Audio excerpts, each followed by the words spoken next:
And so somehow, literally, she reaches for both side pockets and the chest pockets, feels all of them, was like, oh yeah, you don't have a ring, haha. But it was in the dang pocket she checked, okay? Hey guys, it's Mimi. Welcome back to my channel, or welcome to my channel if you're new. This is my husband, Eric, hey. And you probably have seen him already because we have been doing a 3-part series about our love story, and this is part 3. If you've seen the other parts, thank you so much for watching and hanging in there with us. We kind of left off the last video at kind of a sad note. So we are going to tell the rest of the story. That dramatic cliffhanger. I know, it actually does have a really happy ending. Before we get into the video, I just want to say I would love and appreciate it so much if you decided to subscribe to my channel. We're almost to 1,000 subscribers, almost, kind of. And we're trying to get there, so please subscribe and hit the notification bell so you're notified when a new video comes out. Let's just jump right into the video. Usually do it with me. We have to be synchronized. There we go. Oh, by the way, if you haven't seen part 1 or 2 yet, you should probably go watch those or you might be pretty confused. But if you don't want to, like, that's fine as well. Whoa. Well, we're not gonna like force them and say, forced. Click off this video right now. You have to. I don't, like, they could still catch on. You guys are smart. Yeah, so Mimi just won Miss Sandy. It was definitely a really hard time for both of us, actually. I mean, she was really happy that she was Miss Sandy and that she got to be able to fill that role because she loves serving the community and everything that goes along with being a title holder. But we both really wanted to be able to get married, and so, like, obviously that was really hard for me because, like, it seemed like this was now more important. It was in front of it, but it was also hard for Mimi because she was kind of back and forth the whole time because she was torn between her responsibilities and her relationship. The reason, I know some of you guys probably watched the last part and thought like, oh my gosh, Mimi, that's so selfish of you, blah, blah, blah. And yeah, totally was, but just more of a reasoning behind it is with pageants, once you get married, you can't compete anymore. And so my thought process was, I want to do this because this is literally the last chance I'll ever get in my whole entire life, and I always thought I would look back and regret it if I didn't take that opportunity. Huge goal of yours. It totally was, and it was a goal of mine before Eric and I ever even met, so it was really hard, but I was Miss Sandy. At this point, by the way, I transferred down to BYU because that's where Eric was going, and it does have a better program for what I'm going into, and I was serving as Miss Sandy for several months, and at that point in our relationship, Eric and I already knew and established that we wanted to get married, and so it was just hard because we both knew that we wanted the relationship to go further, but we were just at a roadblock. So we actually made the decision that we wanted to be engaged. When you're holding a title with Miss America, you can be engaged, but you just can't like wear your ring or tell people about it. You're allowed to be engaged, nobody can know though. Yeah, it can't be a public, well, I mean, your close friends and family can know, but no one pretty much from the organization. It just needs to be separate. So we were talking about it. We went and looked at rings. I got my dream ring, you guys. I want to show you. It's not that clean right now. So my ring, it's pink morganite stone and it's a cushion shaped. We had to get it custom made, but it is my absolute dream ring. As we were looking at the ring, the guy told us that it would take at least 3 weeks or a month for it to be able to come. And Mimi wasn't really too worried about it since, like, you know, we were planning on waiting all the way until the end of the summer to be able to get married because that's when she was giving up her title as Miss Sandy. Yeah. And so, like, the guy asked us what our time frame was, and she was like, oh, there's no rush at all, like, it's no big deal. Little did she know at the time, actually, I actually had a little bit more pressure on the situation. I had a plan because we had like a really special date, and so that 1 year later was coming up really soon, and so I figured, hey, you know what, actually I should propose on the 1 year anniversary of that date because it'd be something really special for both of us and mean a lot to us. And it was only about, I want to say 2 weeks out from when we were looking at rings. Are you serious? From that time that we were there actually like deciding on it. And so I was starting to get a little nervous, actually. So I would have asked the guy like, how quick could it be? But Mimi was like, oh yeah, no rush, no rush. And so I couldn't like say that because then it would give it away that I was like doing something different than what she was expecting, and that I actually had this in mind. I thought it was so funny because Eric actually put in the calendar we had a shared calendar so we knew when each other's classes were and stuff. And he put in the calendar, oh, ring arrives on this day. And it was like in like 3 or 4 weeks. So I was like, okay, well that's weird. I'll know when the ring arrives, but whatever, I'm dumb. I didn't think anything else of it, So just after we went and looked at rings, actually the next day I called the ring shop back and said, hey, I know before we had said like anytime works, but actually like how fast can we get this ring here?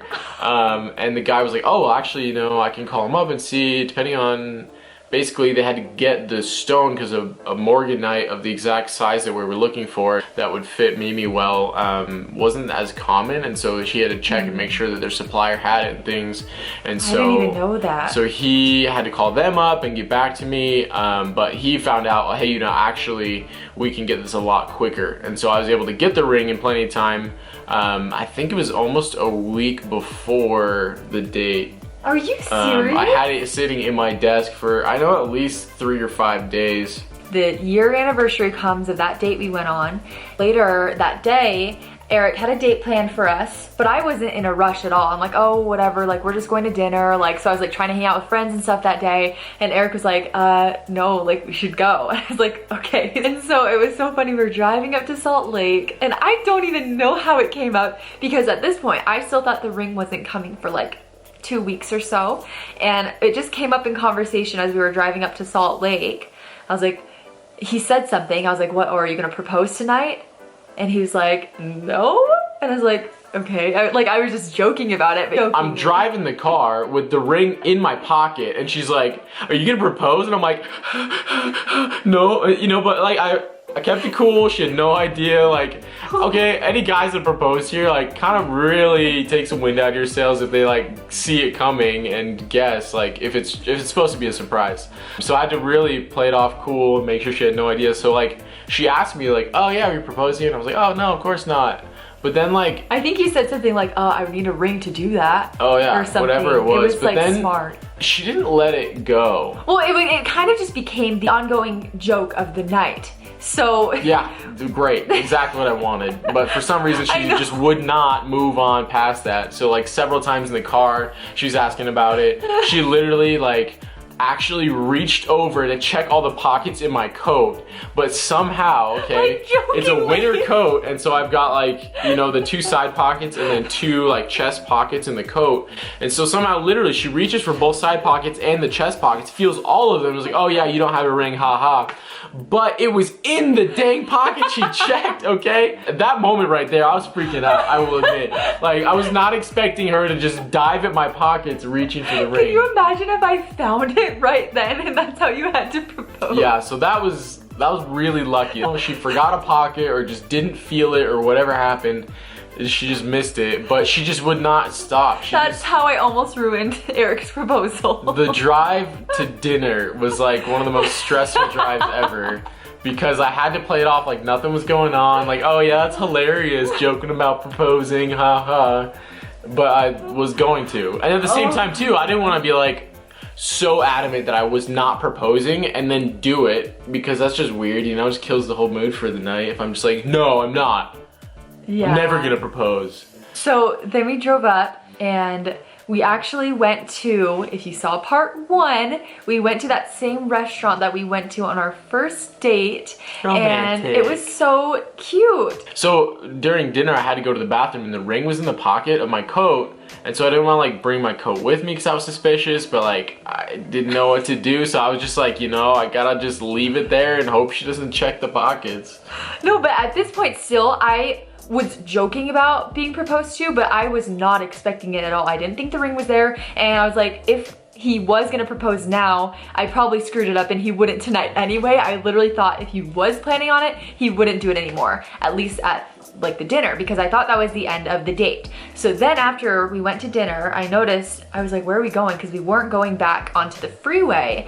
We actually started driving by and we drove to the Salt Lake City Temple, which is like right by where I used to live up in Salt Lake. So the reason we went there was because for Mimi's birthday, I actually took her there because she loves being in the temple, and her apartment is pretty close to it, so she loved being able to go there. Like we just kind of like had a special little date there as well. So we got to go there too. So kind of just reliving those special moments. And I debated if I wanted to actually give you the ring at the temple or not. I thought about it, but as we were there, she was like, oh yeah, going to the temple, huh? How cliche would that be if we got engaged there? Like, imagine if you proposed to me here. Were you actually planning on proposing at the temple? I had thought about it. I had strongly considered it. I can't believe I screwed that up. I was debating to do it there or not. Oh my gosh, you guys. But then she helped make the decision for me because she was like, oh yeah, how cliche would that be? And I'm like, oh yeah. Everybody gets engaged there. It's fine. Like, it's a great place to get engaged. A lot of people do it there. Then at this point, when we drove to Temple Square, I was like, this is a little bit fishy. I still didn't think he was proposing because I didn't think he had the ring, but I was like, when we were at Temple Square, I was like, maybe. But then when we were leaving Temple Square, I was like, oh no, he's not going to now, because like, where else would he That was it. Right. That was the only chance. I guess it's over. But then we start driving somewhere else that wasn't the freeway to go back home. And we actually drove, oh my gosh, I'm gonna cry. We drove to the Capitol building, the Utah State Capitol building, because... Super romantic, huh? It sounds like weird, but it's like so beautiful. So Mimi, for whatever reason, like I always thought it was a little bit odd, but she's always just loved the Capitol building. She's always thought it was like super beautiful, a really special spot. She'd done, back when she was doing some more modeling, she had done a couple photo shoots there and things. So like she had some good memories of being there. And so it was just a really special place to her. We had also had a special date there. That was another, just a little special spot that was more unique to us though than like the temple or other places were. Right, that date was honestly like one of the, for me at least, like the key moments in our relationship, because we had just, like Eric said, we'd just come from dinner or something and we were driving back home, and I was like, oh, let's just stop at the Capitol building. It's so beautiful tonight. And he said, okay. So we're just walking around the grounds outside, and we sat down on a bench and we were just talking, and we're kind of just like telling each other our life stories. And I just remembered when Eric was telling his story about his childhood and everything, I just felt the spirit so strongly. And it was so weird because he was literally just talking about like how he was as a kid and stuff, but I just felt the spirit so strongly, and I just knew that he was who I wanted to marry. It was a really great experience for us, and so that's why the Capitol building's always had a really special place in my heart. And so anyway, then we arrived at the Capitol building, and I was like, oh shoot, I think this is it. And I kind of had a feeling, I didn't know, I thought he was gonna propose with like a quarter ring that you get from one of those quarter machines that you spin and something comes out. I didn't know. When we showed up at the Capitol building, it was a really cold night. Oh, we just been outside the temple for a little bit. And if you guys have ever been to the temple in Salt Lake in the wintertime, you know it's like really cold. So we'd just been there outside, got back in the car, and now we drove like 30 seconds away and parked again. And so Mimi's like, oh, it's too cold. I don't really want to go out there today. Like, we can just look from here in the car. It's like, okay. Let's just drive by. And I was like, no, we're gonna actually like go over there, okay? Like, that's when I had a feeling. But she did not want to get out of the car. So we finally get out of the car, and then we start walking. Finally? Okay, yeah, it really was pretty quick, but it felt like a while to me, really? Okay? Trying to convince you to get out of the car, because it was like, it's ruined. Because that was the last stop. She won't get out of the car. She just wants to go home. She was a little sleepy. I was like, it's over. Wait, were you nervous too? Well, that made me real nervous. No, just like the whole about proposing? thing. Not really. Up to that point, I hadn't been at all. Why? Usually guys are nervous. I was a little thrown off by everything that was going on. I think being accused of about to propose and everything. Like, I think I didn't have a chance to be nervous. We started walking around the Capitol building, and I started talking about just how much Mimi meant to me and how much the time that we'd be able to spend together as we're dating a little bit over a year, like how special that was, and just how much I loved you. And I had already begun to cry at this point. Yeah, we were just, you know, kind of reliving all those moments. And then we got around to the spot where we had been sitting on that bench. The same bench. And so I stopped and I hugged her and I like looked her in the eyes, and I remember I like paused for just a second because I was like, crap, I'm about to do this. Like, this is that moment that you always hear about. I was like, dang. And so I remember I just like froze for half a second, and Mimi, like, by this point she knew what was going on. Yeah, I knew. And I remember the moment he paused as well, because I was like, he had just hugged me and pulled away from the hug. And I was expecting him to like get on one knee, but he wasn't. He was just standing there, and I was like, oh my gosh, did he change his mind? Why isn't he moving? And he was just frozen like a statue. And I did. And you know, I got down on one knee and I asked her to marry me. Yeah. And she started bawling like crazy. She did say yes though, through the tears. Did I? I literally, yeah. Thinking back on it, I don't remember. As soon as you got down on one knee, that's the last thing I remember. And I just remember crying a lot and looking at the ring, and it was so sparkly. I remember being worried she wouldn't say yes because she was crying too much, that she would just like forget or whatever. So like, yeah, I got the yes and I was like, okay, cool. So then we were just like hugging, and she was like seriously crying though. Like, it was getting kind of loud. He told me to be quiet. He's like, you're crying too loud. It was true though. Like, we were out in public and she was like pretty loud. Really and there was this dude that walked out of the building to go to his car, and I didn't want him to think that I was like assaulting her or something in the dark. Cause like, it wasn't a super lit part of the place. No, it was like dark. It was a random bench that we were at for our date. So we hurried back to the car, and then I was like, all right, cool. Now she can do whatever. Something that was kind of actually sad though is that, so since I was Miss Sandy at this point and I couldn't announce our engagement, we took some selfies, but we couldn't post them anywhere. And if you've been engaged before, you know, like, as soon as you get proposed to, you want to put that on your Instagram, you want to like tell everyone you know, but we couldn't. I told my mom and my sister, and we told your family shortly after. We have some pictures, I'll insert them here. You guys can see them. My eyebrows are very messed up. I think it's from hugging Eric. It's probably on his shirt. So anyway, don't mind that, but that's how we got engaged. And anybody that did know knew that it had to stay a secret and that we couldn't tell anybody. Right. That's kind of like how things kept going for a while until some drama surfaced. Oh my gosh, let me Miss Sandy. spill the tea. I'm not involved in that organization anymore. I'm not going to expose anybody, but there was some tea. I'm not gonna go into all the details in this video. Maybe I'll do a whole nother video about it. Did you already? No. Didn't you do the truth about pageants? Yeah, but I didn't talk about this at all. Oh. This is actually kind of like the actually sad, dark side of pageants. Is there is some drama, but you know what? There's drama in everything. It's just certain people attract it and create it. One day I get a call from my director, and she told me that there were some allegations against me as Miss Sandy, and people were asking that I be removed and give up my crown because I didn't go to high school in Sandy, but I worked in Sandy. So as long as you live, go to school, or work in a city, you're allowed to compete and hold the title. So I was perfectly fine to go. And so we had to look more into my contract, what specifically my requirements were to hold and compete for the title. Basically, in order to be Miss Sandy, she had to prove her work eligibility. And because she was working as an independent contractor, we realized it was gonna make it like super difficult to prove that she actually worked in Sandy.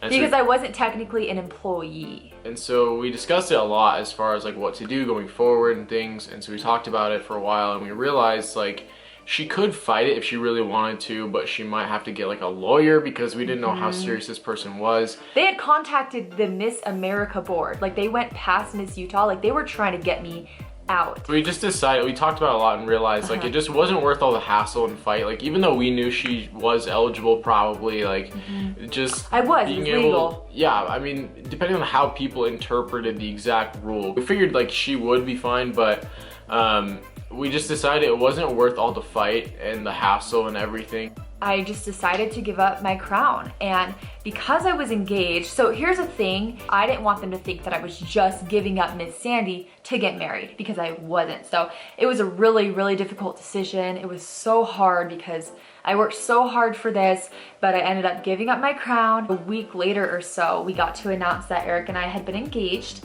And right when we got engaged, we planned on getting married in July of the following year. We wanted to get married in Hawaii. I have some family there, and we thought it'd be like super fun to do that.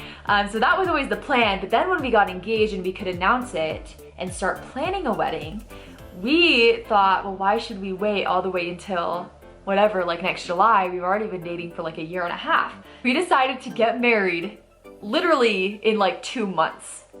So we had 2 months to plan our wedding, plan the reception, do everything. At that point, it was a month and a half at most, I think. So we started looking at dates, and we were looking at, well, what's the earliest we could legitimately get married? And we're like, well, like Christmas break. But we already had plans for Christmas, and people were in and out of town and all this stuff. We're like, yeah, that's just ridiculous.